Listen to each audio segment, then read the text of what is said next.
next? How we doing? We got a lot to talk about tonight. Tonight's gonna be a spicy night, but it's good to see you. Happy Friday. I'm sorry I'm yelling at you. I'm sorry. I'm a little bit turned up today. And I can't ever really tell how the balance is on the music, so we're just gonna blast it. Send it! Hit the like button!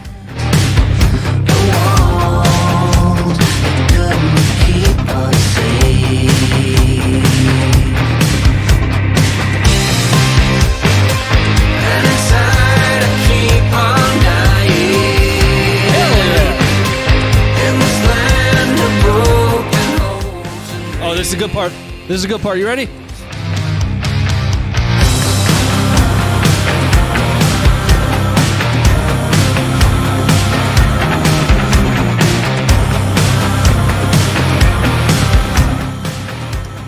You know, State of Dystopia might have to replace Hyperdrive as our community song. It's not a theme song. We don't have a theme song, but we were playing Hyperdrive for the longest time, and I can't get State of Dystopia out of my brain. I worked out to it today, like on repeat. It's awesome. It's good to see you. I'm gonna kill the music now because we got a lot I want to get through. We're gonna be talking about a few different things today, a few very critical and important discussions that I want to have. Not least being, of course, Bradley's to Ukraine. We're going to dive through that entire presidential drawdown package. It's almost all presidential drawdown, but there's some additional funding in there for us to talk about. We'll see some new weapons that we haven't seen on there before. We'll talk a little bit about some research I've been doing on U.S. spending as it relates to the rest of the globe. And I think you guys are going to be pretty interested to see some of that. I really only have talking points. I might do a video on it. It's not really our forte, but I think I've seen quite a few narratives. The EU needs to spend more. They're actually spending a lot more than you think. We're going to talk about Mexico tonight. Mexico is kind of popping off. I've got a bunch of videos. I actually don't know where to include that in the stream. I was going to lead off with it. Like, that's what we were going to talk about to lead the stream off tonight. And then they said the Bradleys were going to Ukraine, which is a tank, just so you guys know. And now I don't know exactly where to put that. I guess it's going to go to the end or something. But we'll get there eventually. Do me a favor, though. Drop a comment in the chat. Let me know where you guys are chiming in from. Just like always, happy Friday to you. I'm excited about tonight's stream because the Bradley, I'm just a general fan of the Bradley, and I'm interested to see what it can do, just to be quite honest with you. If you're wondering, generally speaking, and we'll start to talk about the Bradley, what the capabilities are of the Bradley, I'd like you to go and do some research on the Battle of 73 Easting. There's a point in time during that battle where essentially two Bradleys faced off against 9 Iraqi T-72s. Guess who came out on top? Don't worry, the Bushmaster chain gun isn't what did it, but that tow missile on it, and we'll talk about that. That's really what did him in. Cambodia. Bullshit. Sorry. Beep. Beep, beep, beep, beep, beep. Poland. Welcome in from Poland. Minnesota. We got a lot of folks from Minnesota in here. I want to turn State of Dystopia back on. Oh, it's over. Well, shit. Yeah, some would say the Battle of 73 Easting was really the last major tank battle, especially that the U.S. has been in. Torek, thanks for the $2. Ronnie, cheers me up. I have the weekend thing. Yeah, enjoy. I actually do not. My daughter is extremely ill. She doesn't have the Rona. Well, I mean, we're not certain. But she was up all night last night, throwing up in buckets and just nasty stuff. Really gross, and it's only a matter of time until I end up getting it. Anyway, let's get started for tonight. We're going to talk about a $3-point-some-odd billion package to Ukraine. I'm going to pull that up for you guys right now from the DoD releases page. I'm actually going to do this so you can see, and that way you guys can go and find this stuff yourself whenever you want to. So I'll put myself in the bottom right, and we're going to just type in Google, not dude releases, DoD releases. Right to the main page there, and it is right at the front. So let's collapse that, and we'll start to talk about this. So $3 billion plus some change. It's actually 2.85 billion worth of presidential drawdown and another 225 million in foreign military financing. This is where we start to talk about the long-term capacity and modernization. You know, what happens long-term for Ukraine? That 2.85 billion, technically speaking, from an appropriation perspective, is considered short-term support. And there's an additional 225 million of an already set aside bucket of money, right? So one of the things that I talk about a lot is when you see each of these DoD releases, one of the first things you need to do is, you know, determine where it's coming from. Presidential drawdown, Ukraine Security Assistance Initiative, if it's weapons. Taking that a step further, though, what you also need to really understand is this is essentially aligned against those appropriations that are made. You see the headlines all the time. Biden requests $40 billion. This $3 billion isn't in addition to that. It is a part of that, if that makes sense. But let's jump in. 50 Bradleys and 500 TOW anti-tank missiles with 250,000 rounds of 25 millimeter for that Bushmaster on it. Now, the Bushmaster is a really capable cannon. I'm going to call it a cannon, whatever.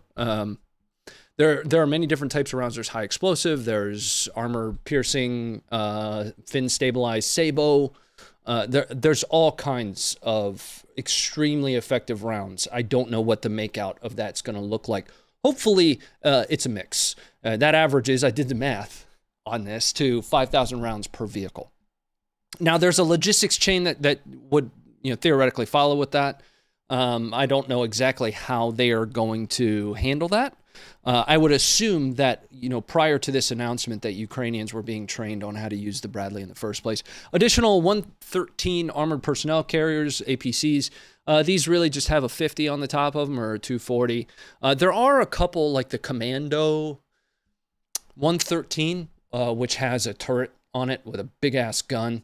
But I don't think that this one's that. 55 MRAPs, that's going to be the Max Pros that you guys are used to seeing. Here's a question that I have for you guys. All that's listed here is 18 155 self-propelled howitzers. Now, what comes to mind for me is the M109. The M109 is actually a badass piece of machinery, and I'm wondering if that is specifically what this is referencing here. But an additional 70,000 155 rounds, 500 Excaliburs, basically, is what I read from this.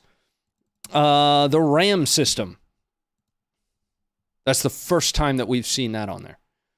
36 105s, 10,000 120 millimeter mortar rounds, some GMLRS for the HIMARS, 4,000 Zuni aircraft rockets. So here's the deal with those. It's a dumb rocket under most circumstances. There is an upgraded version of the Zuni. It's designed to be fired from a pod on aircraft, and it's not one of those fire and forget weapons. So you fire it, it's unguided.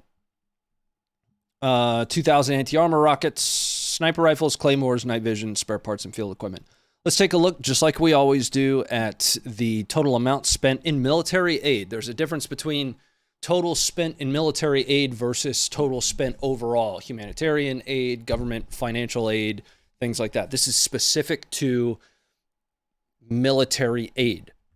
All right, and this is a presidential drawdown package. $24.9 billion since the beginning of the Biden administration, and since 2014, it's a total of $27 billion. Now, as always, I'll point you guys to where you can find the fact sheet. And I did have another question for you guys.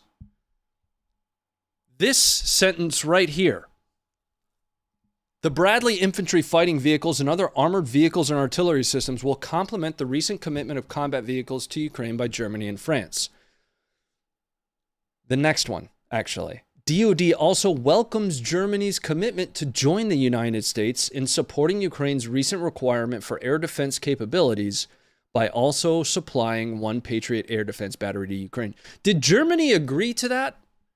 Is that something that I missed in, the news space? Or is America trying to guilt trip Germany into providing a Patriot here? That's what I'm trying to figure out with that statement. I didn't have a whole lot of time to research that specific line because we're going to talk about money here in a second. How about we put that $27 billion on our border instead? What about the $1.22 trillion we spent on Social Security? Let's talk about money. Let's talk about money. The Kiel Institute has been steadily tracking, steadily tracking global support to Ukraine as it relates to GDP. As it relates to GDP. I don't want to dive too far down into that. GDP itself is an imperfect measurement.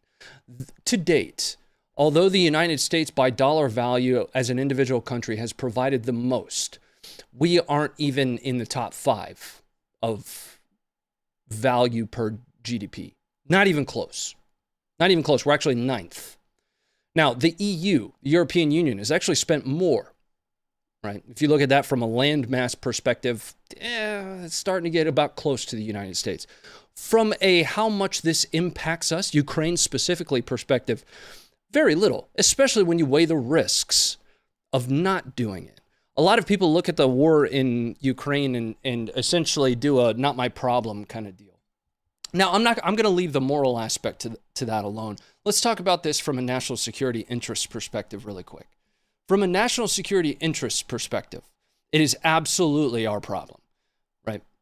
Russia effectively annexing territory that it wants, right? We'll get the, what about Iraq? We didn't annex Iraq. We invaded Iraq and we have since left.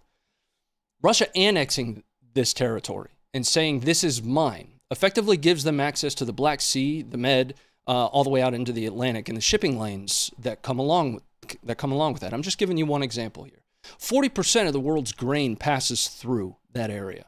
Ukraine controls 40% of the world's grain. Russia's already proven that if they so choose, they can shut that down whenever they want. They did it. Remember all the talks that we were having about when grain was going to start making its way out of there? Allowing Russia to do what it's doing directly impacts Western way of life, whether it be the United States or the UK. So on your priorities list, where does Ukraine then fall? If you do begin to understand that Russia doing what it's doing is an impact to our way of life. Now, that might be a very fundamentalist perspective of mine, right? Going all the way back to not allowing the commies to take over the world. But when you look at it realistically,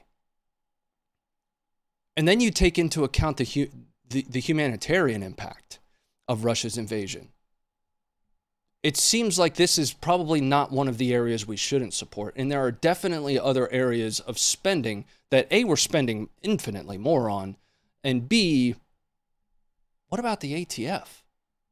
Why did they get all that extra funding that they got? But nobody's focusing on that anymore. And the reason nobody's focusing on that is Ukraine is a very easy target from a political perspective. So what ends up happening is a lot of discussion from, one political side over the other simply because they disagree, which has a filter effect all the way down to me. This kind of boiled over with me just a few minutes ago, right? I tweeted a general summation of this package, and the response to that was effectively, that's $3 billion that we don't have. Well, first of all, yeah, our country is absolutely in debt. The United States is. The debt clock continues to just increase in size. But again, let's go back to where priorities lie. Russia, at best, is an adversary. At best, I dare I say enemy. I won't go that far, but an adversarial relationship is probably the best way for me to put that. Allowing them to continue and the United States not getting involved, which is fundamentally the United States' function. The United States government's function is ultimately to preserve our way of life by managing foreign policy. If anything, that's their only function. And what we're asking them to do is not do that. And that doesn't make a whole lot of sense to me. If there's anything I want my government to do, it's protect my way of life from foreign influence, whether that be protecting our trade partners, protecting our allies, whatever it may be. This is what I wanted to start with. And I know tonight's going to get spicy because I wanted to start with it, but I warned you ahead of time. Okay, this isn't an area that we typically dive into because 530's mission is ultimately here solely for the footage. But war itself is politics, and we can't avoid it in all instances, right? I've mentioned before, I'm not overly a fan of our administration. I'm not. I didn't vote for him. I think the decisions that he's made have had really terrible, from a freedom's perspective, ramifications on us. If we don't support Ukraine, though, we lose critical trade partners, critical allies that we are very, very much so reliant on. Very much so. And China is actually one of them. And it sucks. It sucks, but the world is not that big anymore where we can turn a blind eye and have it not affect us. Let's leave this topic. I don't know. I'm just I'm going down a rabbit hole. Sorry about that. Well, I'm sorry that I'm not sorry. You know, it was bound to come out eventually. So that's the Bradleys. That's the package that's headed to Ukraine, valued at about $3 billion. Oh, and so 10% to the big guy. So that means, what would that be? 400. Biden going to take a shipment of 400 Zuni rockets, right? 700 155 round. I don't know where he's going to keep that stuff, but if it is perhaps 10%, then we'll have to send that to him in some way. Yeah, it's in value. So let's move on. Gonna play music. Plug in that USB. I'm not plugging in the USB. It's not happening. I don't want to listen to this. Where's the good stuff? Here we go. This is good. It's a small price to pay to defang one of our biggest enemies. You know, I stopped short of saying enemies, right? Adversarial at best. At best, though.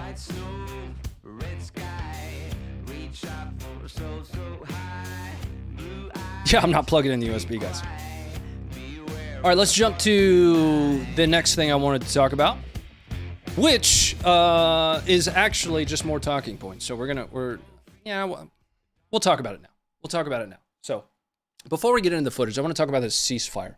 I had a conversation with Yuri today. He and I link up pretty regularly. I check in on him, welfare check kind of deal. You alive? He's good. He's really good. He actually, next time he comes on, is going to have an update for that tank they tried to steal. It went very poorly for Russians. Anyway, Putin declared, without any prior coordination, and that under normal circumstances would be necessary, a ceasefire for today and tomorrow, the 6th and the 7th. Now, ultimately, he announced that ceasefire was in observance of the Russian Orthodox Church observance of Christmas. Now, let me give you a little bit of context and help you understand that, because I've seen a lot of questions, specifically that just don't understand the history there.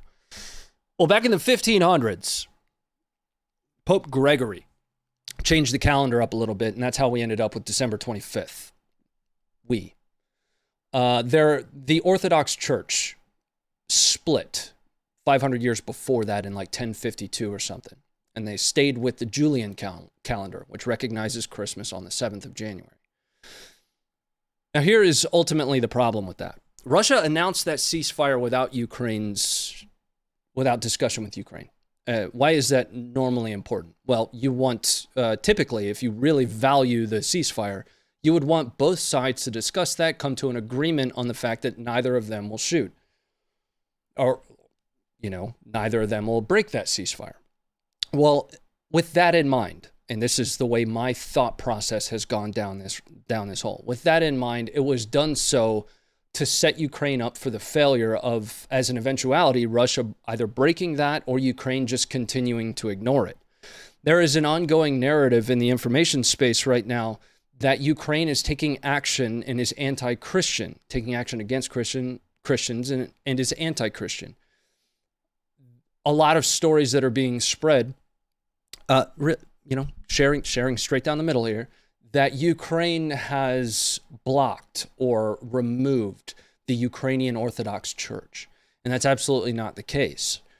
They have taken action against the Ukrainian Orthodox Church as well as the Russian Orthodox Church. Keep in mind, the Ukrainian Orthodox Church and the Russian Orthodox Church have separated from each other. What they were taking action against is certain sects inside of the Orthodox Church that were providing both material and political support to Russia's invasion. So they conducted raids on that, just like any country would imagine. The narrative that speaks specifically about Ukraine targeting Christians or throwing out the Ukrainian Orthodox Church is rooted in the truth that Ukraine took action against the Orthodox Church because of its material and political support. Now, how's Ukraine going to take this? Well, I asked Yuri that specifically. Essentially, they think it's bullshit. They're actually planning for there to be some kind of a counteroffensive to come from Russia within the next few days. Whether it be during that ceasefire or for Russia to use that opportunity to rest, refit, recharge, and re-engage. And at a minimum, that's exactly what it's going to benefit Russia in. If Ukraine chooses to continue to fight, Russia will be able to use that narrative in the information space to say, we asked for a ceasefire and they didn't agree with it. Well, they didn't ask. They said that they wouldn't be. They said it. They declared it. Ceasefires typically involve two parties, both belligerents. All right. Bunch of 160 plus IQs in here. Yeah, well, yeah. Can we get some links to some of your sources? Check the stream description. Yeah, it's all in there. And what source specifically? Best propaganda is based in truth. You're absolutely right, Volk. Yeah, it absolutely is. It's easier to use some level of truth than it is to fabricate something entirely. Take that from someone who has done that before. All right, let's jump into our first bit of footage. We're going to start in the east here. Again, we're going to be talking a lot about Mexico towards the end of the stream tonight because there are absolutely a ton of problems going on, both right at the border and over near the Gulf of California. But we'll get there when we get there. The very first thing I wanted to watch, for all of you out there that think this is some, Ukraine's the greatest ever, we're going to watch some Russian perspective footage targeting Ukrainians. I would say that this is not safe for work. People die in this footage, and discretion is advised for you. What this is drone munitions targeting a Ukrainian squad somewhere in the fight for Donetsk. I'm not sure exactly where. And that was super loud. But here's the footage for you.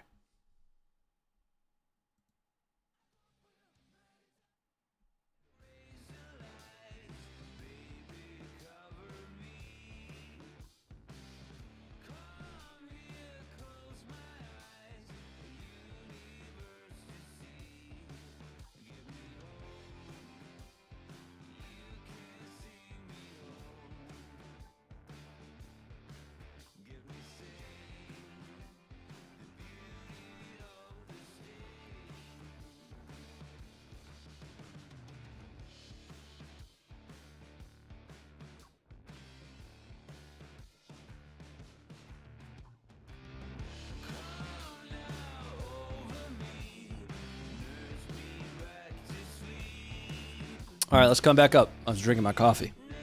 Oh, and it's so good. All right, that was that one. I need to check in on the support that came across. We've already been live for like 20 minutes. I've been running my mouth the whole time, which is abnormal. Not normally the case. Christopher, thanks for the $10. Merry Christmas to my Orthodox brothers and sisters. Thanks for the thanks for the $10. Excuse me. That was 3 minutes ago. My brain just didn't process that the right way. I appreciate that very much. Spencer, thank you for the 5. To remind those who voted for Biden, the invasion didn't happen during Trump. Ryan, do you think Belarus will invade with the Bradleys to be sent? Potentially, but again, I've talked about this before. People look at the U.S. providing arms to Ukraine as some form of an escalation. Everybody loses their minds about escalation, but nobody bats an eye when Iran sends Ukraine thousands of Shahed drones. How is that an escalation when this kind of stuff is happening, when Russia is also receiving aid from their allies? For me, that's pretty clear, right? Now, I wouldn't compare a Shahed to a Bradley. And in fact, I wouldn't compare a lot. We're going to see some comparisons tonight. We're going to talk about the Uragan and Smerch. I wouldn't compare a lot of what Russia's fielding to really be comparable to anything that, NATO is able to field.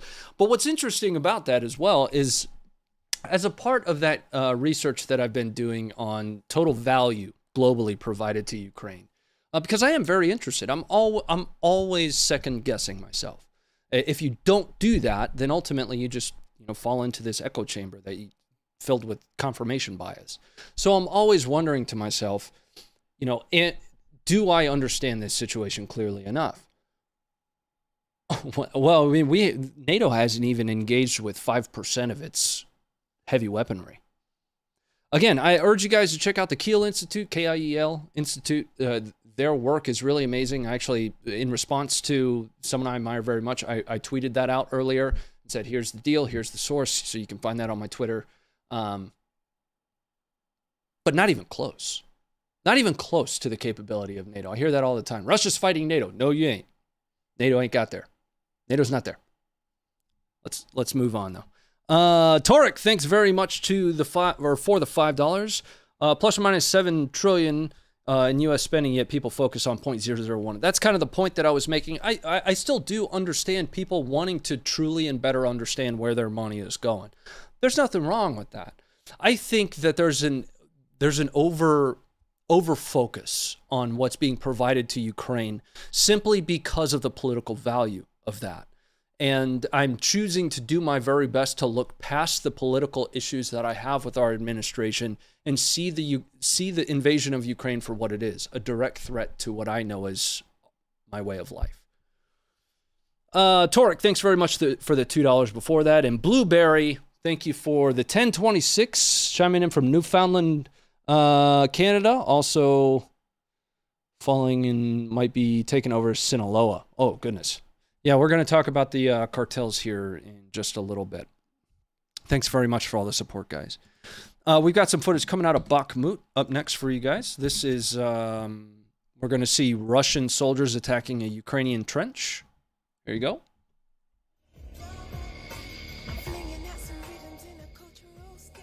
I'm going to turn on our own music here.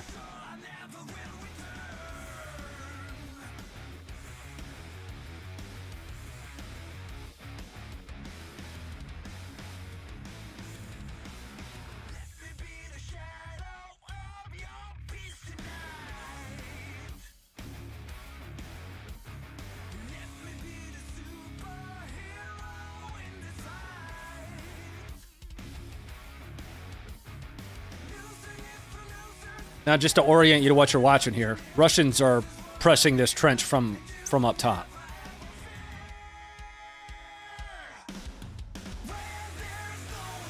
We'll watch that one more time through with that additional context.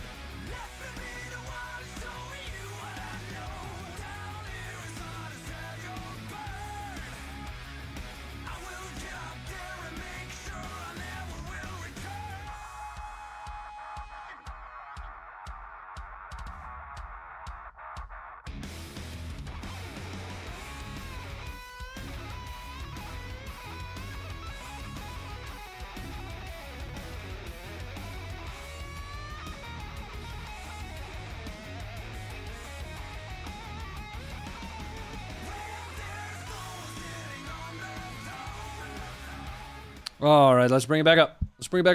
Song name? Give me a second. That one's Never Return by Carvings. Never Return by Carvings. I should have given you guys the discretion advised for that one. My bad. We've got some footage coming from Solidar. So we're in the east of Ukraine right now. And this specifically is a controversial one, to an extent, because nobody believes that Russia would be able to shoot down a Ukrainian aircraft, I guess. But Wagner has claimed to shoot down a Ukrainian Su-25.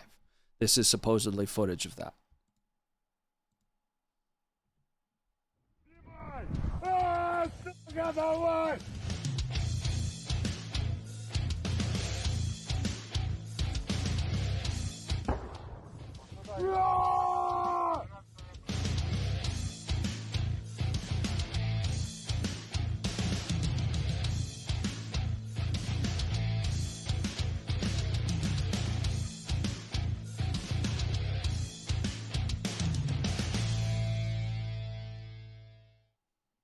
All right.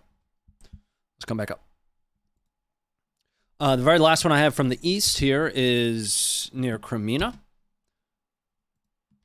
And this is Russian perspective footage. It's GoPro footage. It's mounted to one of their helmets of Russian infantry being pinned down during a failed assault.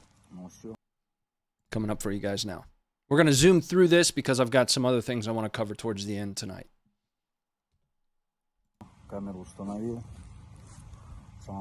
It's about 4 minutes long, though.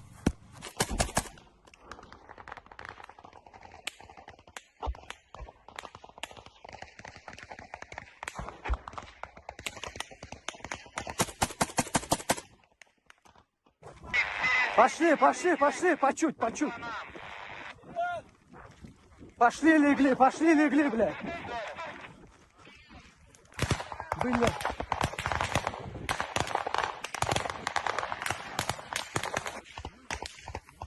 А, сука.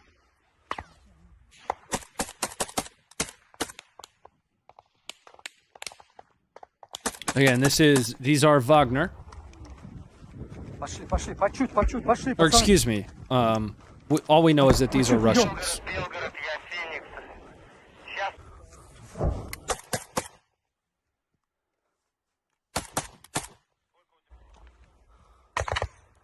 Retley, thanks for the $10. That's a great reminder. The guy attacking the trench died without any cover, even if Russia's in the wrong. I do have some sympathy for the grunts being forced to their death.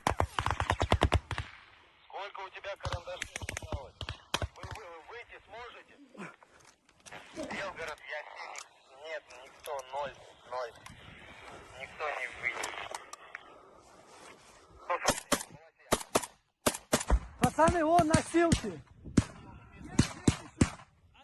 Давай, давай, кидай, вот этого заберите.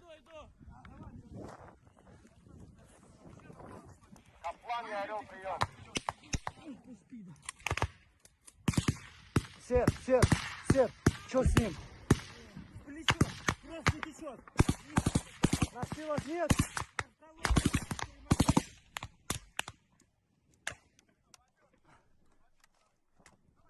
Братух, нормально?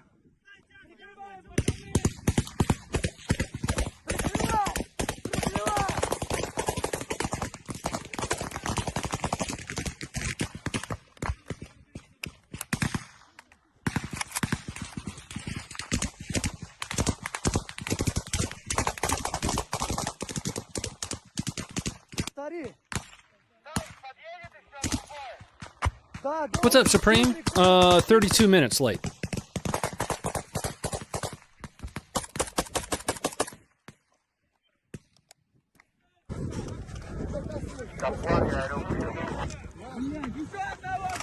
Пацаны, кто? Это 300. Кто понесет?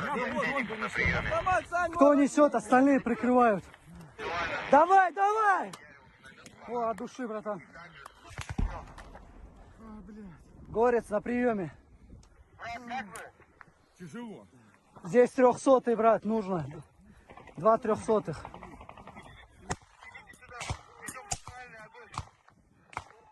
Кого там зацепило еще?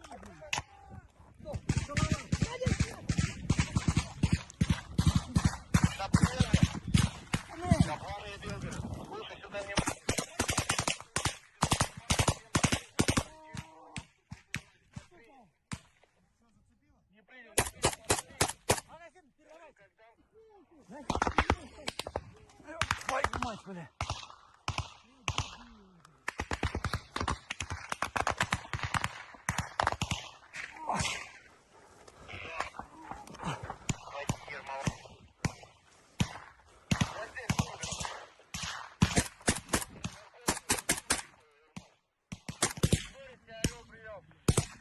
На приеме, Горец, на приеме. Не знаю, не вижу. All right, let's bring it back up. Again, what we just watched is somewhere near Kremina. Both Kremina and Svatova were mentioned, but you know that somewhere in that Kremina-Svatova front is where that took place. And we watched Russians essentially pinned down during a failed assault somewhere on the Kremina-Svatova front. That's going to take us out of the east. I want to jump to the south we've got some funnies coming up when we get to the north of Ukraine. I want to jump to the south. Watch a pretty badass video here of a naval EOD team, presumably Ukrainian, given that it's by or near Odessa, to the southwest in Ukraine, handling a mine. Let me bump the quality here. Nice. Nailed it.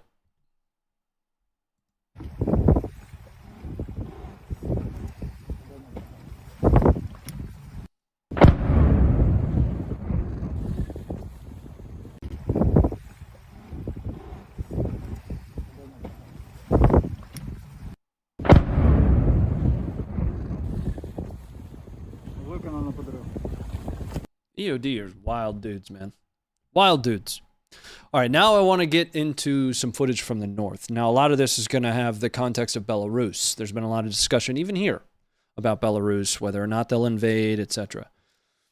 Now, this first one is going to be from a Belarusian perspective. We're going to watch a quick interview of a Belarusian soldier as he describes a situation that happened to him, and I am going to translate this for you after I give you the official translation, but I translated it first.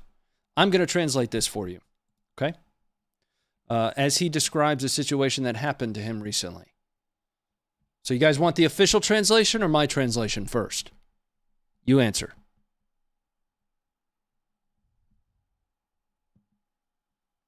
Let me know.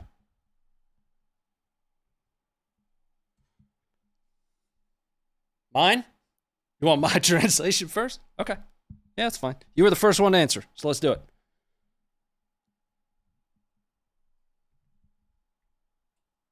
Отмечаются отдельные случаи провокаций с украинской стороны. Ukraine man scary. Make mean face.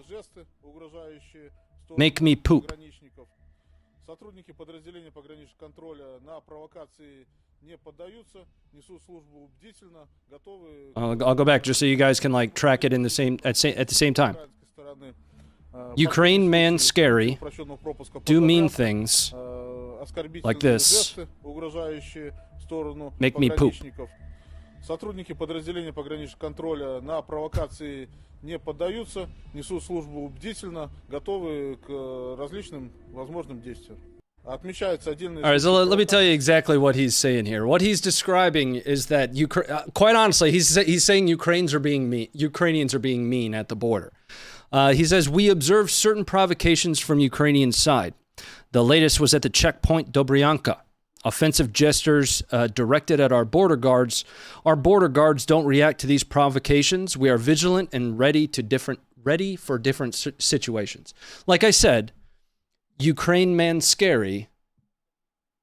Do mean things, make me poop. Now, in case you can't really tell what he's doing, let me give you a better view. I thought this one was kind of funny. Here you go.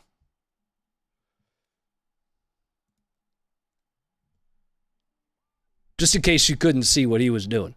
That's a Ukrainian across the border to the Belarusian.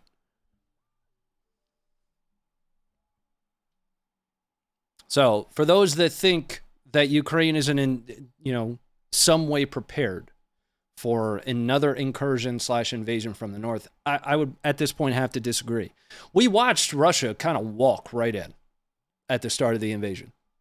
All the way up to Kyiv. That's undeniable. Russia took ground all the way almost up to Kyiv, within 20, 25 kilometers or so. But now, at this point, you got this absolute Chad up there.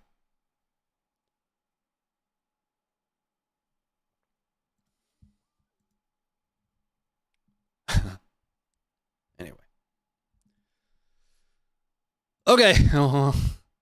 Here's something else from Belarus. I'm not going to give you a description on this. I'm just going to let you watch it. All right? I'm not giving you anything. We're going to see Lukashenko. That's what you get.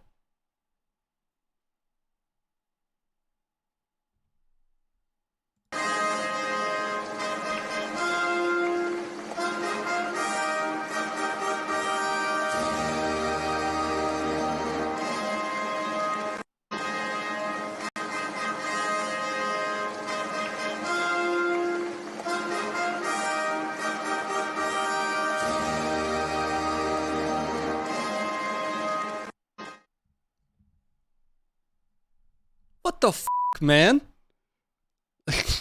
Here, take this. Sir, I can't. I have no arms. Well, not my problem. Take it.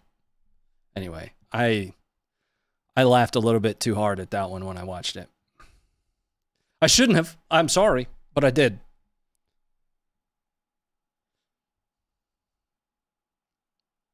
All right, let's come back up.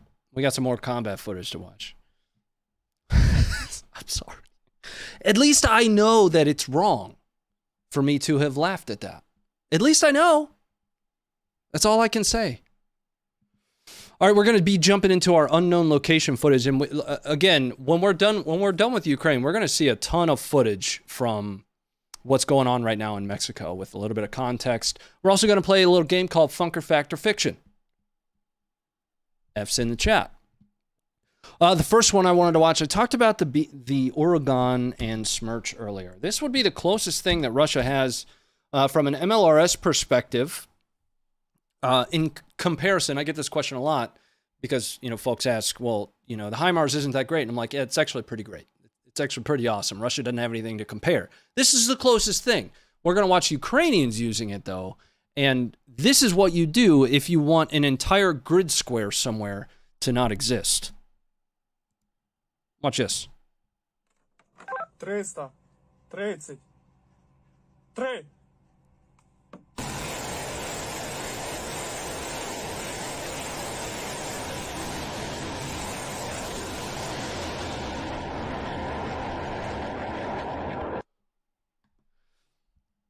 All right, let's watch it one more time. I'm going to give you guys a couple points to this. The Oregon and the Smerch use optical sights, right? So that's kind of, you can actually see one right here in the front. That's how you aim the Oregon and Smerch from an accuracy perspective. GMLRS and the HIMARS, 5 meters. You can aim at a nose hair and hit within 5 meters of it. The Oregon is 170 meters. If you want to remove an entire grid square, though, line them bad boys up and send it. Anything that's in the vicinity of what you're hoping to hit is gonna go down, right? And I've talked about general issues like this before. I'm very much a fan of Ukraine using precision weaponry. It allows them to minimize any potential collateral, or minimize. War is nasty. It's gross. And what typically comes along with war is non-combatant casualties, collateral damage to the economy. It quite literally tears countries down. Example, Iraq and Afghanistan, Yemen, Syria. The Oregon is the closest thing that Russia has in comparison, in my opinion. I'm not a weapons expert. The closest thing that they have to HIMARS, and just the difference in accuracy alone. We're not even talking about range, right? I still go back to when I did the video of the first 4 HIMARS, when everybody said that the HIMARS wasn't going to be a big deal. All right. Oh, it also takes like 10 to 12 minutes to set up an Oregon and Smerch, but this one's a bit of contextual footage that we actually posted to the website. 2 Russian conscripts are going to describe, generally speaking, some of their concerns that they have. It's about 1 minute and 18 seconds. Here you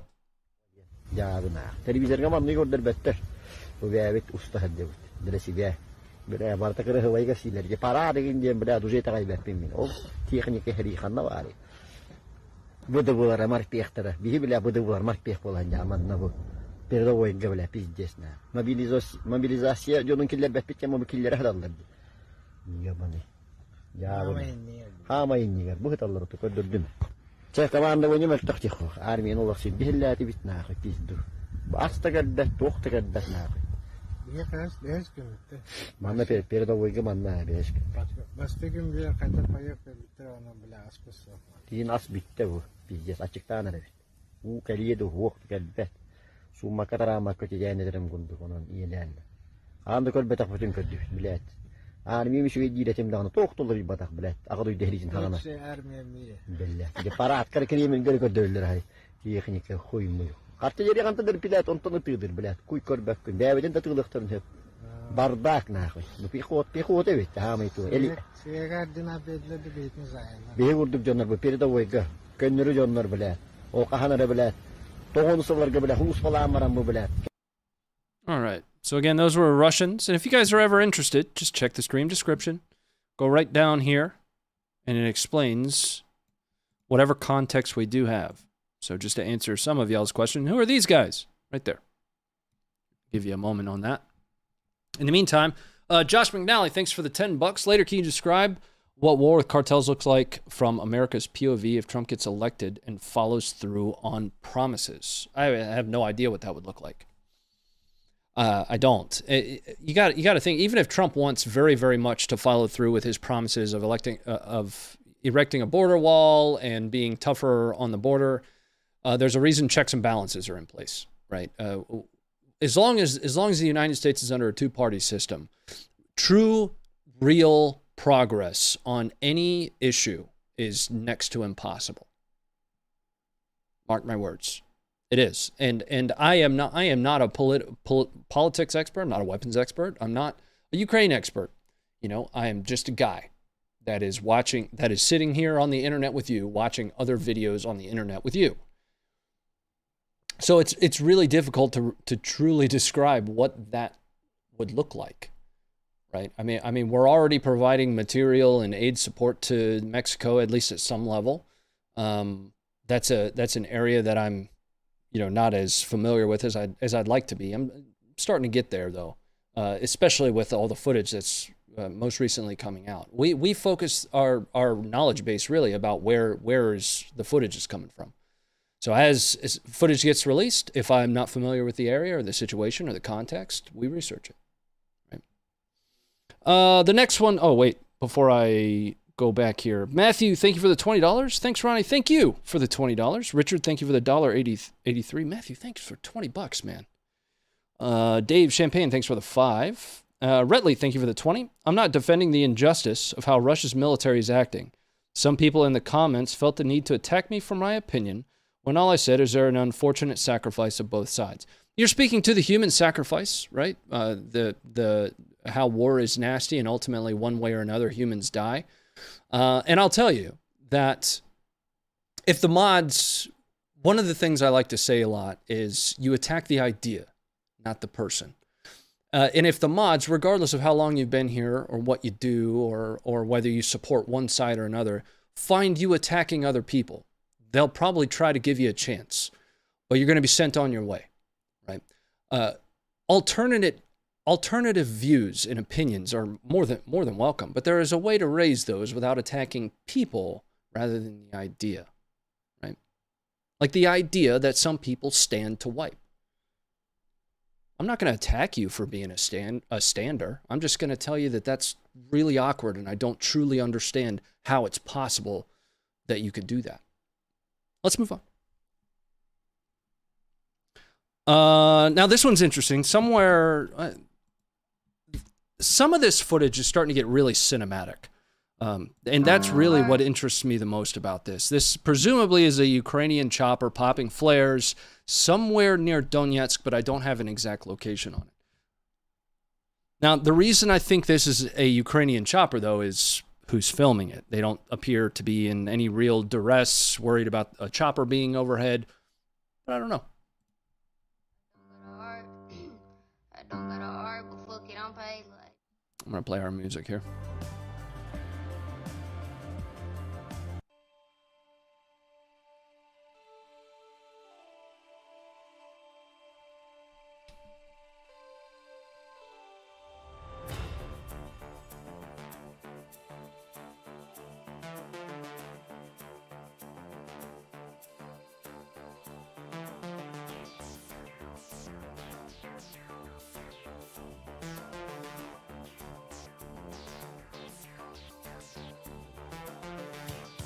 What's this one called? I've been trying to figure out the name of this one for quite some time. Hold on. We're going to watch this again so I can keep listening to this.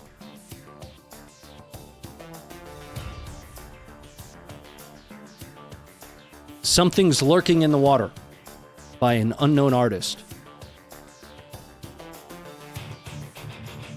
Oh, yeah.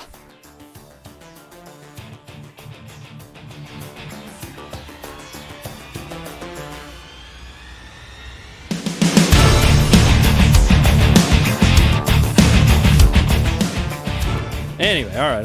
I'm sorry. Now you're just talking shit.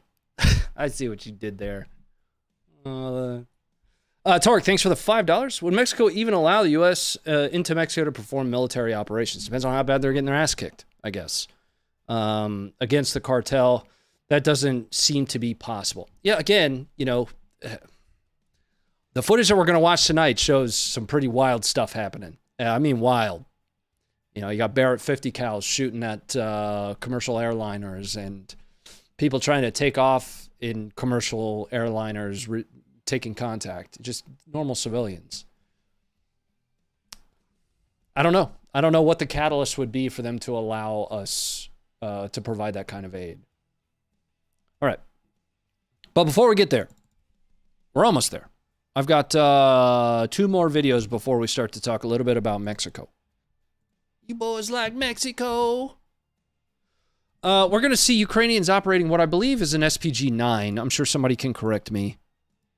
What I believe is an SPG-9 as indirect falls all around them.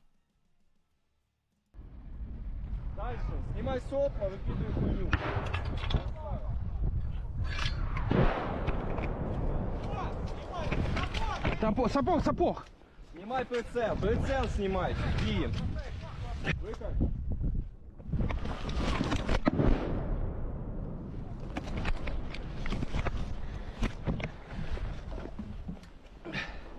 Взвел! Выстрел!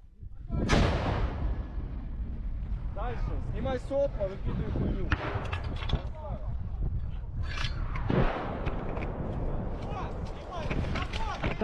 Сапог! Снимай прицел снимай, Киев. All right. We've watched that a couple times now. And I still have more support to get through here. I'm trying to get the pacing right. Hemulinesis. Thanks for the 1053. Do you support direct NATO involvement in this war? No. If Russia gets away with this, it would signal a message to others that might is right. This is literally a war of autocracies against democracies. No, I don't. Generally speaking, I don't support NATO direct action because that's where you really start to get on that slippery slope down the path to nuclear war. We have no idea what Russia would end up doing were they to start getting their ass kicked by NATO. If NATO were to get involved, NATO would steamroll them out of Ukraine. Without a doubt, no chance in hell. Where things start to get interesting, though, is those would be 2 very modern nuclear capable. I shouldn't just say 2. Multiple in NATO, and multiple, in Russia's. What's their like NATO knockoff? It starts with a C. You guys know what I'm talking about. You got multiple nuclear countries that are involved with that as well. So my concern there is that slippery slope and how best to manage that. From a conventional perspective, if there was some way that it did not go down a nuclear rabbit hole, yeah, maybe. As an eventuality, if Ukraine is unable to do that, and again, it's ultimately based on prioritization, right? Even those that are not supporters of providing arms to Ukraine, if there were the pretext of it will not be possible to go to nuclear war, that's a couple months and Russia's gone from Ukraine. Easy. And I don't say easy because people will die, but again, there is no military in the world that can compete with the United States military. None whatsoever. I am biased towards it because I was a part of it. And I've seen it operate at the strategic, at the operational, and at the tactical levels. Top to bottom. It's not without its problems, right?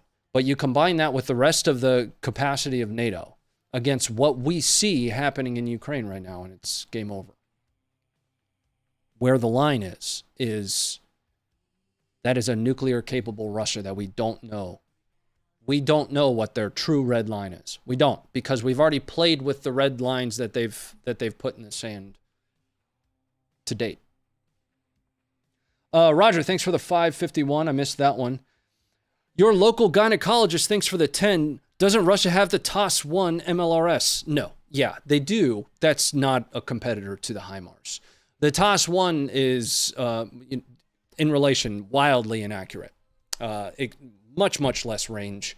From a devastation perspective, yeah, it does a lot of damage, but that's once again more of a blanket fires weapon than a precision strike capable weapon. The HIMARS can reach in and touch you in your butt from 70 kilometers away. The TOS-1 is more like a sledgehammer from like 10 kilometers. I don't have an exact on that. I could probably Google it, but its range and precision is nowhere close to a match. I also don't think it's an MLRS. All right, the next one. We've got a squad of Russians being engaged by a Ukrainian sniper. I use the term sniper loosely.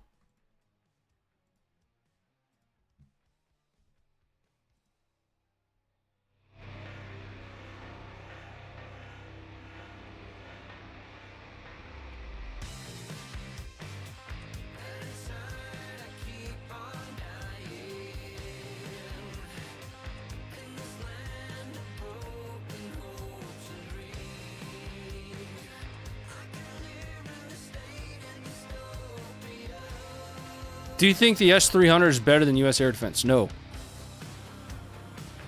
It also depends on which specific system, like the Avenger, the Patriot. The most comparable in my mind, without being a weapons expert again, would be the Patriot. Now, the Patriot's not without its problems either. That's had failures. The TOW has had failures.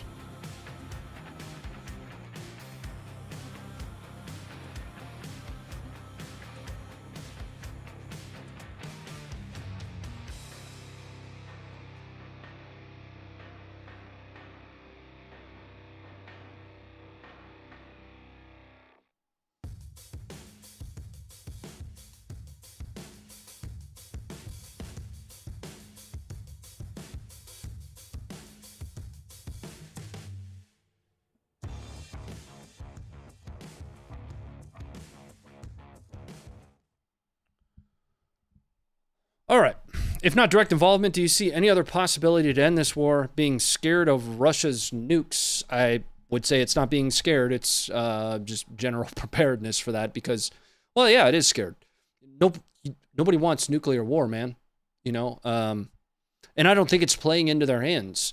The way out of this war is for Russia to leave. Now, the conditions that can be set for that are providing Ukraine the arms necessary for them to successfully do so. It's their country, right? For people to say it's not our war, yeah, that's why we're not on ground right now. Ukraine is not directly an ally. I have sympathy for Ukraine. They were invaded. Their population centers are being bombed. Their critical infrastructure is being bombed. Civilians are being tortured. Ukrainian prisoners of war are being tortured. We've talked with one. In the information space, they're being painted as really, really bad people. Nobody's perfect. But by and large, the way to end this is for Ukraine to be provided what's necessary to be successful, in my mind. Now, ultimately, if the United States government, and this would be their function, this would be their job, fundamentally, their job is to manage foreign relations as it relates to the American way of life. If the United States government deems it necessary for our military to become involved to protect the freedoms that we know, love, and have, I'm speaking specifically to the United States, so be it, because that's their job. That is the one thing the United States federal government is supposed to do. The United States federal government is not supposed to tell you how to live your life day by day. That's not how it works. You know, as you go down the government ladder, that's where that starts to happen, right? State, local. The United States government is supposed to manage foreign relations as they relate to national security interests. If it becomes a point to where they choose or they believe that us not being involved directly is a threat to national security, that's their job. They are probably presumably operating off of information that we don't have. How they then mitigate and manage the threat of nuclear war, I have no idea. Anybody, a talking head, I don't care what you're watching, CNN, Fox, MSNBC, your local news station, that's trying to figure that out is operating without that additional information that they have.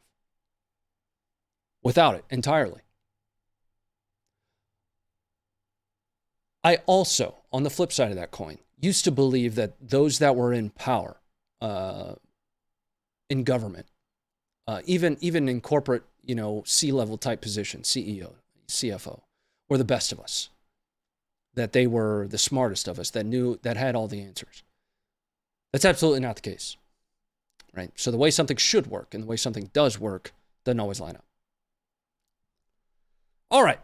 So that takes us to the end of the Ukraine footage. I want to check the homepage of the website really quick just to make sure I captured everything I wanted to. And now it's time for us to talk a little bit about Mexico and some of the footage we're getting out of Mexico, most importantly. But before I get there, let me catch up on this support that's coming in. Thank you guys for it. Kyle, thanks for the 10. How severe would the consequences of a Bradley being captured by Russian forces be, considering how much modern Western technology is integrated into it? Keep up the great work, brother. So the sensor suite is something we haven't talked about. We've touched on it before, but the sensor suite in a Bradley is extremely advanced. A lot of the same sensors that you'd find in our Abrams are also included in Bradleys. Everything from thermal to I'm not a armor guy, so or a mech guy. Actually, none of us here at 530 are. And I think that would be a concern and a problem. But what you ultimately have to weigh that risk against is the national security interest, right? I know that's a very brushstroke way of answering that question. But is the risk associated with Russia getting a hold of a Bradley, which is, even with its upgrades, going to be a dated system at this point, is the risk to that higher than the risk of allowing Russia to succeed in Ukraine? Sounds like somebody said no. You know what I mean? Bradley has better sights than Abrams. Yeah, I'm speaking more specifically to the sensor suite. There are a lot of similar and like sensors in the Bradley. Anyway, Torek, thank you for the 5. Ronnie, I just saw a report saying Putin will be dead by the end of this year due to cancer. Any thoughts on that? We've seen stuff like that all along. Who knows, man? Landlubber, thanks for the 20. Good coverage. Agree on national security. Yeah, with the national security thing is actually an important part of this to take into account, right? It's saying that it's not our problem is in effect saying that it's not our problem that those that with whom for the decades we have been concerned with progression, modernization, advancement, allowing them to just take ground, to do whatever they want, to flex. The closest thing to an adversary that we truly still have, allowing them to do that isn't a national security problem. It absolutely is. It is. At what level and where the prioritization of that falls on your internal compass, I don't know.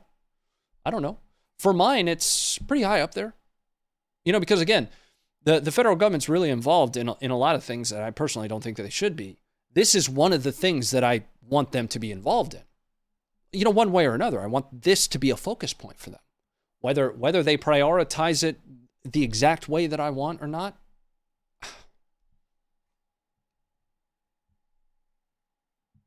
Anyway, let's move on.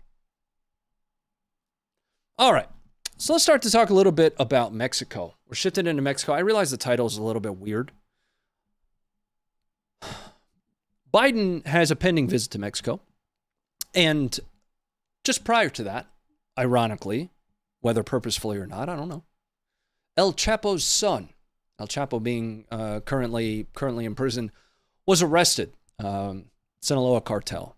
Now, again, this was out near the Gulf of California in Culiacan. I don't know if I'm pronouncing that right.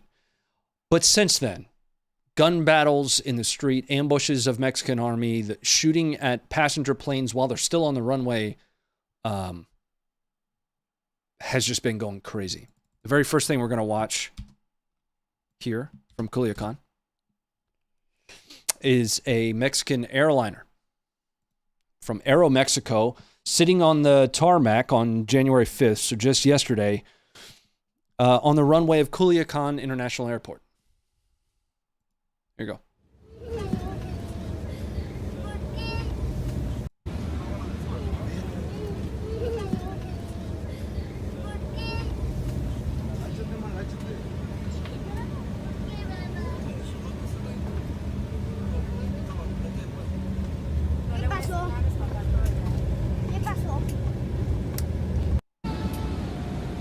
So, presumably, that is an inside view of this. Check this out. You can actually see the tracers here.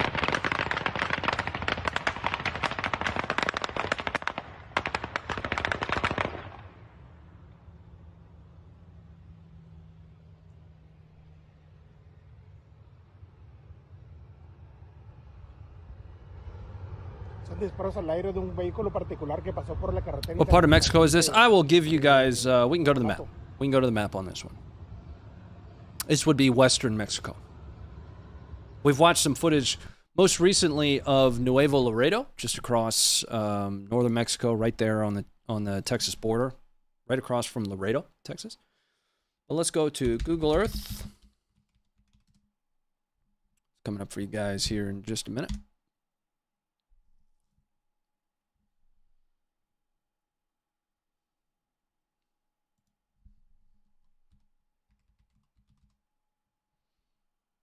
And watch this cool stuff. Boop.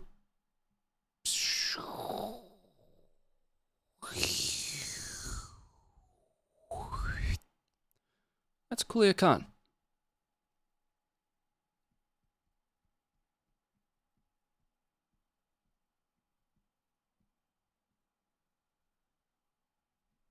Bring it back. Yes, I did need to do the sound effects for that. Now, all of that gunfire,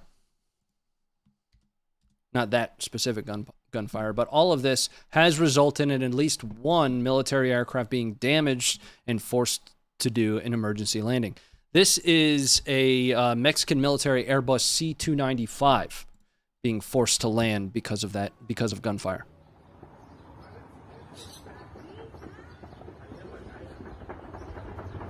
Cayó la verga. Cayó el avión a la verga.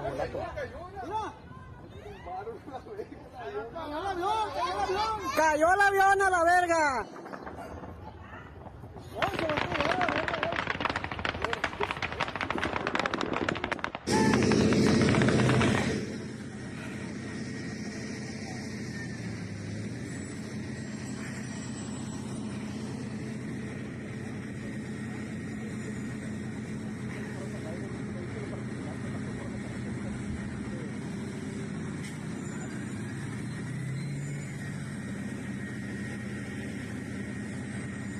All right, let's bring it up.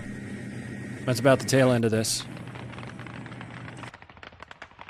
Oh, we've still got another video playing behind the scenes here. Let's turn that off. But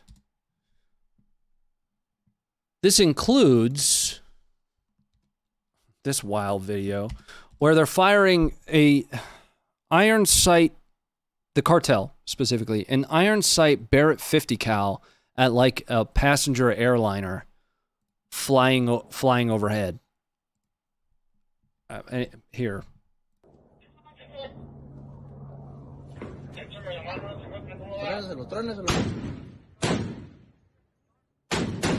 Oh, you almost had it.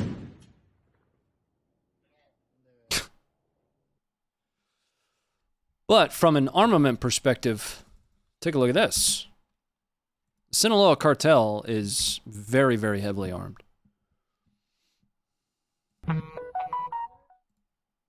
That's not my phone. That's from the video here.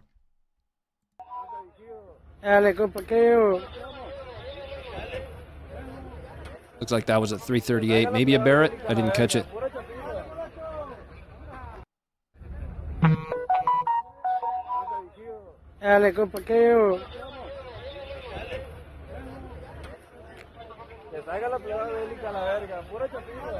It was a military plane, was it?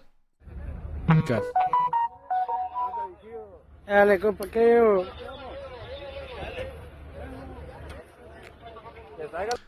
Now, it doesn't end there.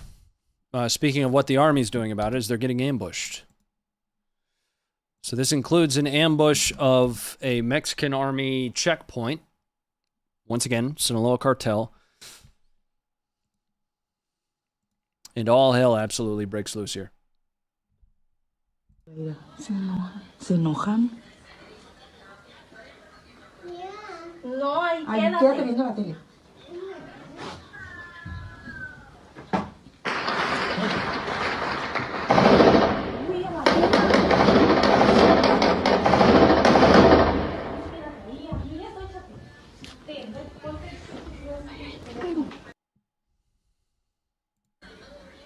Mira, mira, se enojan. No, ahí quédate viendo la tele.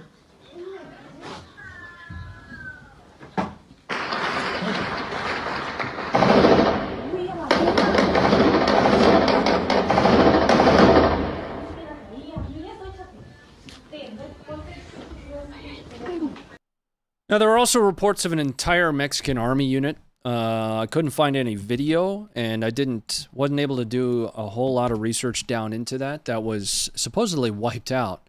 But I was able to find this video, which shows that they're not rolling over, the Army at least. They're rolling in on tanks.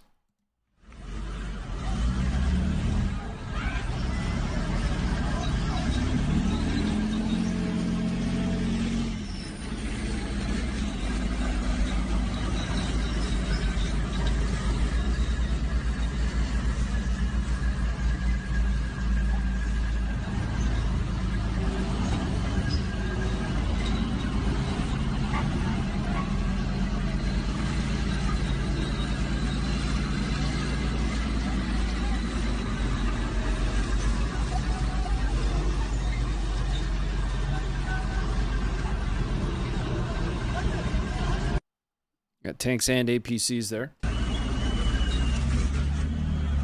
right, let's come back up. And then there's this video. There's a ton of footage coming out of Culiacan lately, or within the last 24 or so. This one's wild.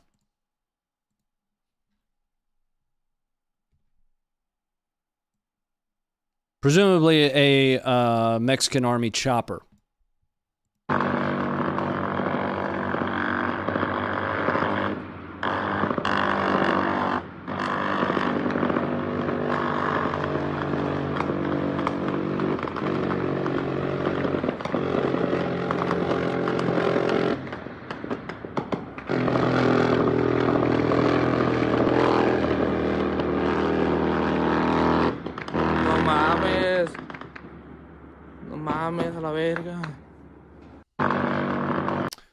Okay.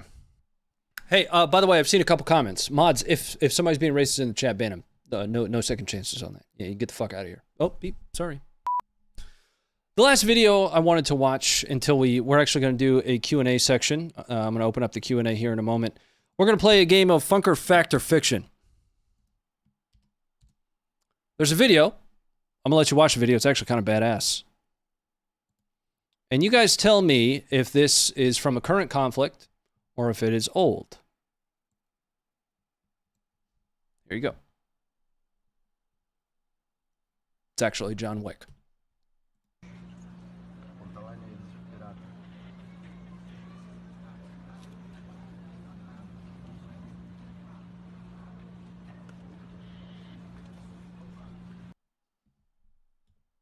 Also, discretion advised.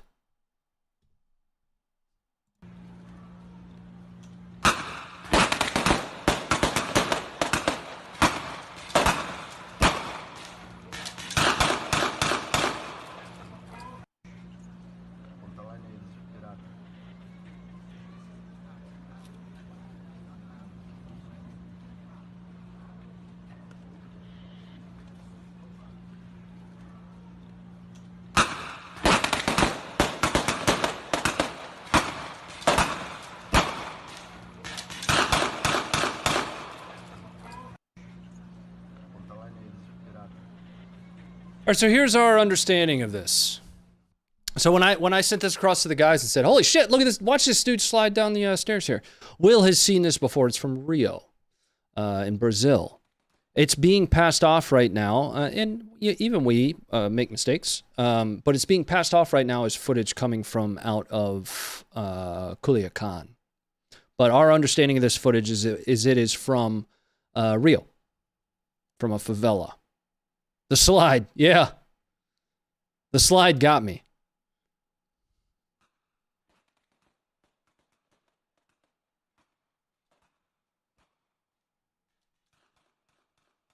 Now, here's another thing. Is that was believable as well. Until you guys missed this. It's from a movie. But it's being passed off as footage that has come from Culiacan. It's a movie. It's movie footage, guys. So, this is not fact. All right. Let's open up the Q&A. That was sick. Yeah, when I first watched it, I didn't catch that. I was like, holy shit. Jesus, that's John Wick. Let's open up the Q&A. We'll be here for about another 10 minutes or so. I also need to check in on the support. Thanks again, guys, for it. Gunslinger, thanks for the $2. Test. A-Firm. Torque, thanks for the $5. If JB had balls, he'd tell Mexican president to let troops perform military operations in his country or else. But he doesn't have any, in my opinion. Hey, Ronnie, we have no mods in the chat, brother. Oh, okay.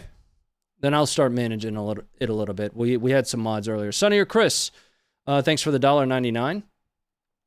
Not you, Ronnie, the rest of the chat. Sonny or Chris, thanks for the $4.99. Before that, don't feed the wildlife. Leave them alone. They'll go away. No, they won't. But you still shouldn't feed the wildlife. Torek, thanks for the $5. Imagine a gun battle being standard fare for the surrounding airport in the USA. The populace would be pissed. Yeah.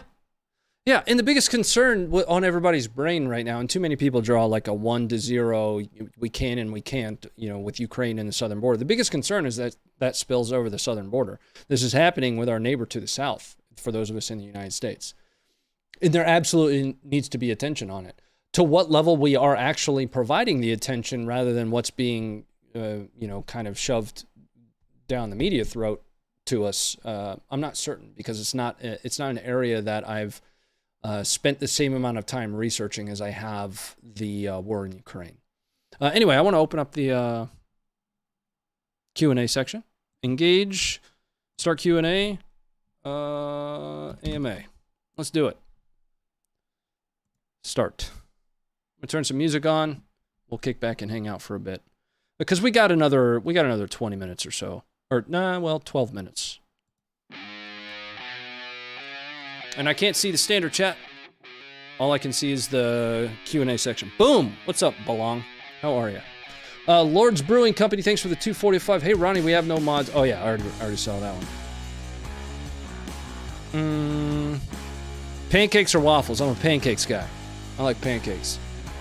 Yeah, Kodiak pancakes specifically, extra protein content. They're really good.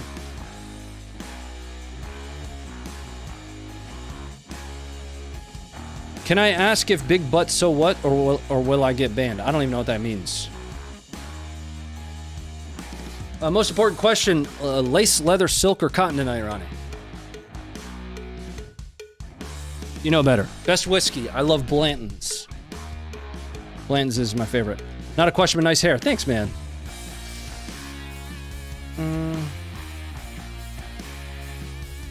Do you think we should secure our own border before we secure Ukraine? Ukraine can't wait, neither can the southern border. There needs to be attention on both of those problems.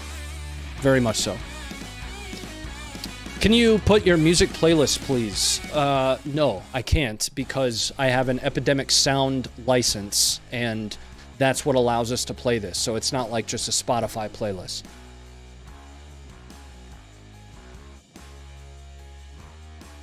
Why do you think they don't use tactical smoke in Ukraine? I've seen I've seen footage of both sides using smoke, actually. Smoke screens? Absolutely.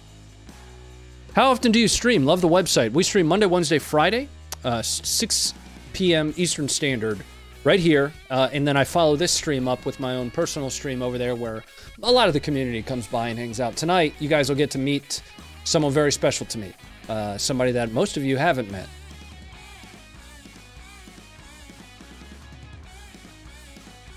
Looking to invest in some night optics. What's a good starter option? ATN. So I have the X-Sight 4K here. Will has the Thor 4. Josh has the Thor LT. We're big fans of ATN, and full disclosure, they are our partner, and strongly suggest ATN. AMXRC 10 to Ukraine, correct? Yeah. And the presidential drawdown package that we looked at earlier today did mention that as well. Tim, thanks for the $10. And Jordan, thank you for the 245. Isaac, thank you for the 205. Bradley is a tank. That's a statement, and he is 100% correct. Morning, plain prepper. Morning for me. Chicken or beef? Beef, always. Have you ever been to Hawaii, Matthew? No, I haven't. Could you post the song titles again in the description? So the two main songs that we play are State of Dystopia and Hyperdrive. Those are our two main songs. FAL or M14? M14. How did you end up on Funker? That's a long story. I actually met Funker at a PUBG competition in Vegas. That's the first time I ever met him. I was looking for an opportunity to do some work in the veteran space rather than the corporate life that I've been a part of for the last 15, 16 years. And he needed some help. So the friendship that we struck up at the PUBG competition kind of carried forward for a few years. That was 2019. And then, fast forward, and I'm here now. Thoughts on the legendary MPX? I don't know about it being legendary. And no, not really. I am interested in the Spear LT, though. Big time interest in that. Plug in the USB. Not going to happen. Have you ever been to Montana? No, Caden, I haven't. What's your favorite beer? It's a beer called Devil's Backbone from a Virginia brewery. Well, Devil's Backbone is the brewery. The specific beer is Vienna Lager. To what extent have you seen Ukraine use NVGs? Quite a bit. Actually, in my discussion earlier today with Yuri, the story that I'm not allowed to tell you guys about the tank that they're trying to steal, they actively use night vision to overwhelm Russians, and there's video evidence of that.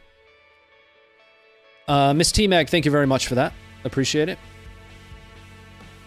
Do you think the cartels will be ballsy enough to toy with the borders? No. No, I don't.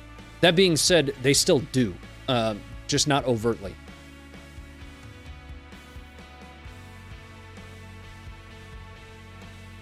Is Russia not supplying its soldiers with adequate gear? Seeing videos of MiG pilots carrying cell phones as GPS. That's been a running theme and narrative since the beginning of Russia's invasion.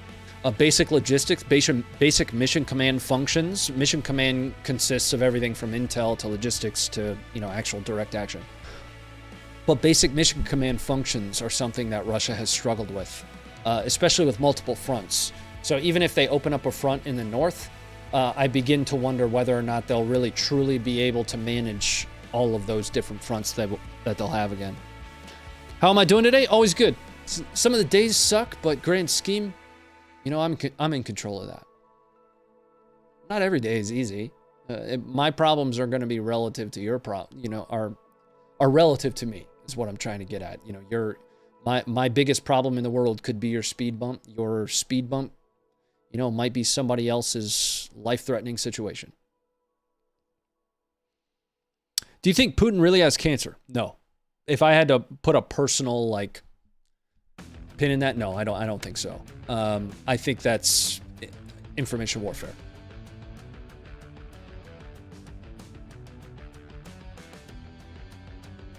What is the USB? I tweeted about it. We received a USB. I received one in my community PO box that was labeled UFO black box, and it had a note with it saying the real deal. Yeah, I tweeted it out, and so did Funker. We were all trying to figure out what the hell might be on it. I don't know. I'm not plugging it in. Just not gonna happen. What earbuds are you using right now? I'm actually using some cheapo noise-canceling Amazon earbuds. Why does it seem like shootouts in a lot of the Ukraine footage only involve a handful of guys, like trench shootout earlier in the stream? Well, you're looking at a very micro perspective of a macro line, right? So while we might only see 4 or 5, 300 yards to the left, there could be another 4 or 5. It's not like a Greek phalanx, wherein your shield protects the man next to you. There are still sectors of fire that, even with that kind of dispersion, you'll be able to effectively maintain a defensive posture. Does that make sense? Now, in certain circumstances, Ukraine is using a lot of recce. Yuri does a lot of recce, reconnaissance type missions, where they are operating in small teams. And if you can overwhelm a firepower and effectively suppress the enemy, the amount of people you have doesn't really matter. Do you have a disposable laptop for the USB? No. No, I don't.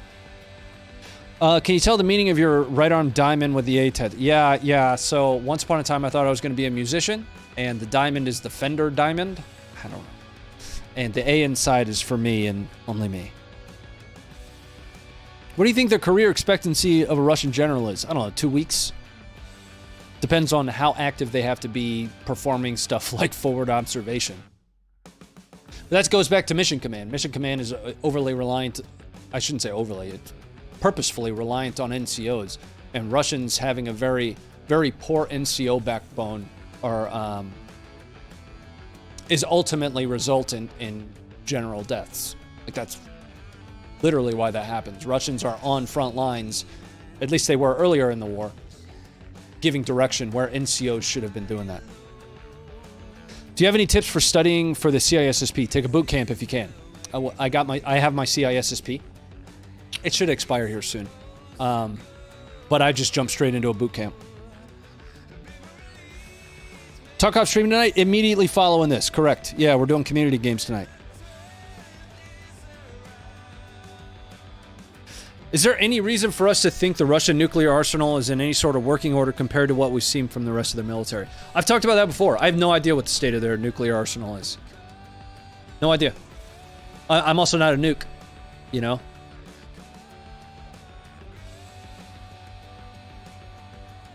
The chain of command is too strict and Russian army platoons can't make own decisions, it seems. Yeah, well, Russia enjoys both sides of that coin. From an information warfare perspective, they have no chain of command. They can just put any narrative out in the environment that they want.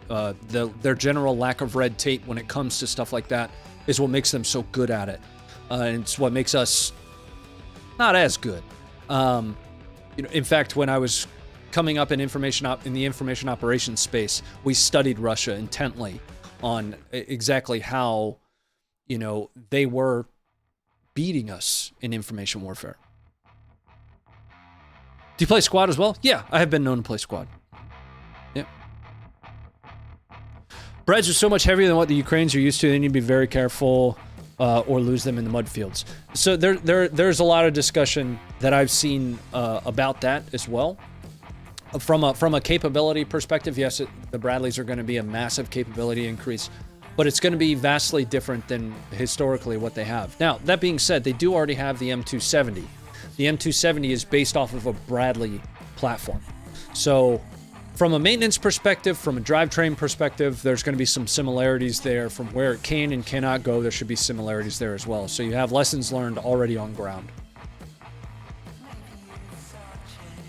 We hear a lot about HIMARS, but any word on how effective the switchblades we sent over there have been? Yeah, so we've seen some footage of the switchblades, and there was one report that I read that said something akin to... One report, I can't validate this, of course, single source intel. There was one report that I read that effectively said they were too complicated, and they chose to go to the more simple quadcopter, droppy mortar stuff. Probability of Belarus invading, higher and higher every day. As Russia continues to dump systems off like the Tor M2, T-90s, additional S-300s, etc. It looks in my opinion, which is dart to dartboard, that they're establishing a platform from which a launch pad, right, from which to launch operations. Why would they bolster Belarusian air defense? Belarus's skies are not under threat unless they're intending to use it as a platform for invasion. That's the way my brain goes.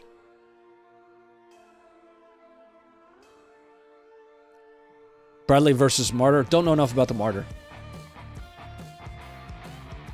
See the video of Ukraine soldiers taking a pellet gun? Yeah, I did. Yeah. Why wouldn't you plug in the USB on your burner/porn laptop? I don't have a burner or porn laptop.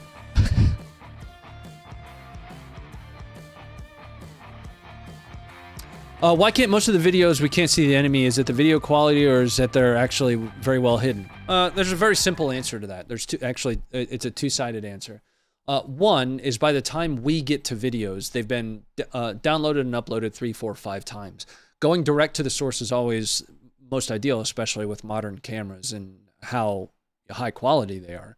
But by the time we get to it, it's been, you know, it's been touched over and over and over again.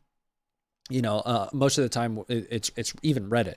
When you pull a video from Reddit, at least in my experience, you get a 480p version of that video as it is. So for those that are saying, go to Reddit, you'll get everything, or not Reddit, Telegram. Sorry about that. I'm speaking specifically to Telegram. Now, in addition to that, normal engagement distances are going to be from 200 to 400 meters. If somebody's inside of that 200 meters, you allowed them to get too close to you, right? So at 200 to 400 meters, regardless of how high quality the video is, and I say majority because there are exceptions. We've seen, you know, enemy visible footage before. At 200 to 400 meters, if they are visible at all, they're going to be specks to our two-dimensional perspective of what's going on the ground. So on the one hand, you have a quality issue, download, upload, and us not having direct contact with its original source. And on the other hand, you have normal engagement distances, which are much further than you'd think. Yeah, that's how I'd answer that question. Thanks for your great work. Thanks, Colonel. We're just trying to help people see some footage. Did you get my OnlyFans audition flash drive? Yes, I did. That one I've already plugged in and watched. And the spin was nice. It was a nice touch. But unfortunately, that position has already been filled. So, sorry.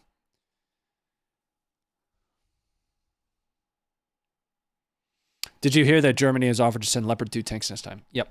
And we kind of talked about that a little bit at the beginning of the stream. All right, guys. That's it. We're going to close it out. I need to check in on the support before I do close it out. Let me kill the Q&A here. Thanks, guys, for doing this. You know, I always love fielding questions where I can. I don't have all the answers, though, folks. I really don't. Matt, thanks for the 527. Clip of the tanks rolling in is from Turkey. Great.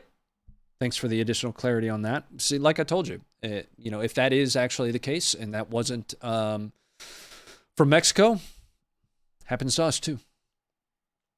Kelly, thanks for the 527. Thoughts on Finland, Sweden joining NATO? Yeah. Anybody should be welcome to join NATO if they want. It does add an additional 2 triggers, takes us from 30 to 32 triggers, that if one of them is touched or targeted, attack on one is an attack on all. They add another 800 kilometers worth of a border to Russia. There's a risk associated with that, but countries should be free to choose what they want to do. You know? We don't really hear foreign opinions on this. There's mine. Isaac, 804, thanks for the 205. Bradley is a tank. Correct. Yes, it is. Absolutely. Tim, thanks for the $10. All right, guys. I'm out of here. I'm going to go over to the other stream. It's going to auto-redirect you. I didn't screw that up again tonight. I always have to... I always end up, you know, kicking myself in the ass when we dive too far down my opinion rabbit hole.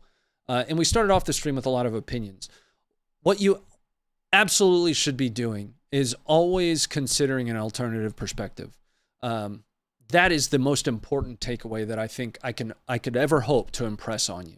Regardless of what that alternate perspective is, keep a foot in the door, because it allows you to stay objective. And I very much so do. You know, we watch footage from all perspectives. We watch Russian footage. We watch Ukrainian footage. But there's a flip side to that. Forcing yourself to stay as neutral as some people do ends up risking your humanity. There are atrocities that are happening, and Russia's invasion of Ukraine cannot continue. It directly impacts us. I'm out of here. If you guys want to follow this up, we're going to raise some money for charity over there. You guys are going to meet somebody very special to me. Great. I'm happy to have you. We're grateful to have you. Thanks for being here. Enjoy your weekend. Here's your quick safety brief. Don't add to the population. Don't subtract from the population.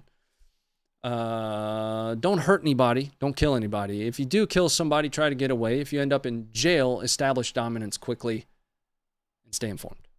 Bye-bye.